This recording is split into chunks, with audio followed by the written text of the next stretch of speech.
Hello chess enthusiasts, my name is Micha and welcome to my chessrealm YouTube channel. So let's go to the Tata Steel Chess India tournament. In the 5th round there was a duel between Dommaraju Gukesh, better known as Gukesh D, and Maxime Vachier-Lagrave, commonly abbreviated as MVL. It was a blitz game, 3 minutes and 2 seconds increment. Let's see what happened. Gukesh D had white pieces and he started with D4, knight to F6, C4, E6, knight to F3, D5, knight to C3, and we have 3 knights variation of Queen's Gambit declined.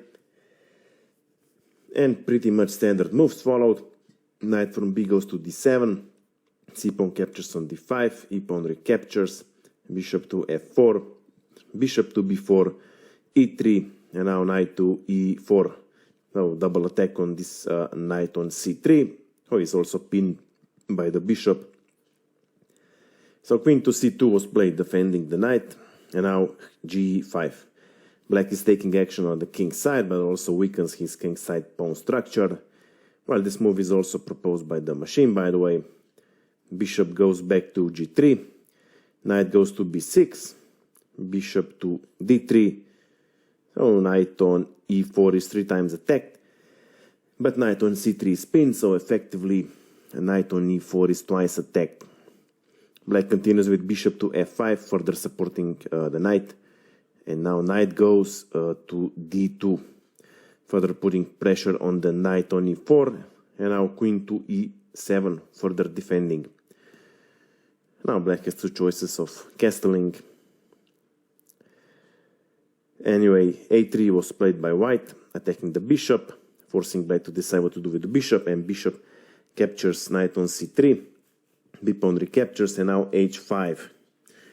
So black is active on the king's side, giving hints that he'll castle queen's side, and also trying to trap the bishop. White intends to play H4 soon, but first bishop captures knight on E4. Now here black has 2 ways of recapturing, either with bishop or with a pawn. The correct continuation was bishop recaptures on E4, attacking the queen, and also pawn on G2. So H4 bishop trap would still be a threat. So white would have no other option but to capture knight on E4, and then queen to E4.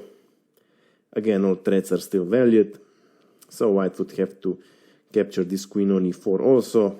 After the pawn recaptures, bishop, of course, can grab this pawn on C7, but then knight to D5 gains the pawn back. Even if white tries to defend with bishop to A5, there always is a threat of B6 and A5 trapping this bishop, so this would not be advisable. Okay, let's go back to our game. In the game, d-pawn captures on E4.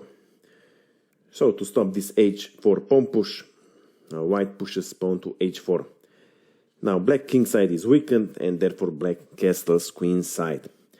But center is blocked, so white can unleash the attack. C4 was played. White is preparing pawn storm on the black king, and maybe the best option here was rook from D to G8, getting some counterplay here on the king side, because white has the initiative and is better, but black senses no danger and plays bishop goes to G6. Now the idea here is that bishop is protected by the pawn. You'll see immediately why that's important. A4 was played, preparing A5 and so on. And here black tries with a stunning move. Rook captures pawn on D4. Okay, the move is stunning but not sound.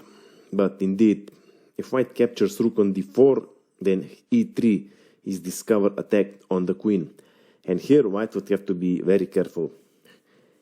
After queen to B2, let's say, then e-pawn captures on D2.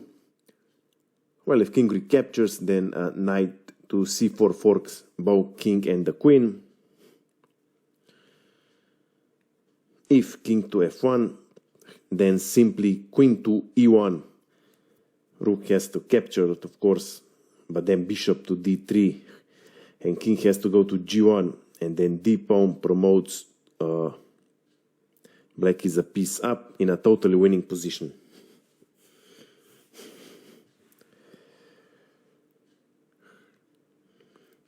Okay, so here in this position, white would have to play the correct queen to c3.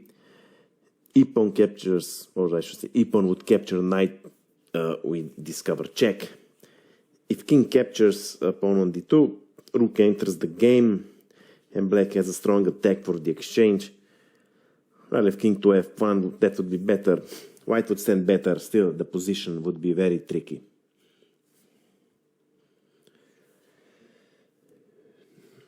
Okay, let's go back to our game. So in the game, white doesn't accept the sacrifice. a5 was played instead, attacking the knight on b6. But black deploys rook from h to d8, further increasing the pressure on the d file. Also attacking knight on d2.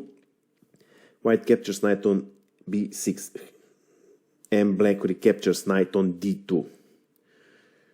Now maybe black was hoping for this variation. If queen captures rook on d2, rook recaptures, king recaptures on d2, but then queen to b4, and here black captures this unpleasant pawn on b6, and then yeah, queen and two pawns versus two rooks would be winning for black.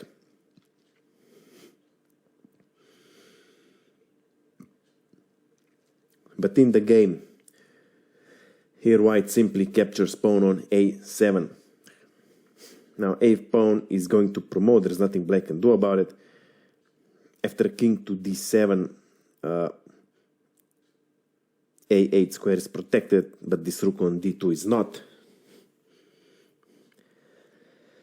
So in the game, rook captures queen on c2, a pawn promotes to queen,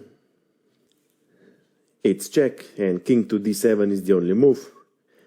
Queen to a4, both king and rook are under attack, so king goes to e6.